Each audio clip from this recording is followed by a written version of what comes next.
In this video, I'm going to show you how to connect your Discord and Xbox account, so it's pretty easy. By the way, at the end of this video, I will show you the most important step.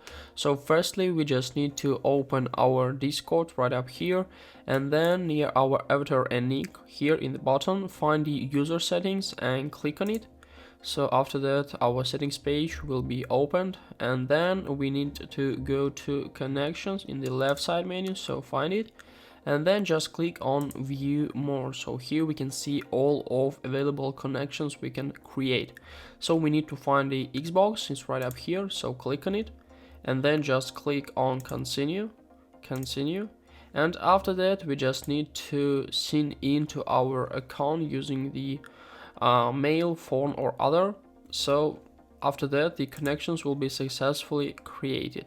So guys, I hope this video was useful for you. If it is, please like this video, subscribe to my channel and write your comment. Goodbye.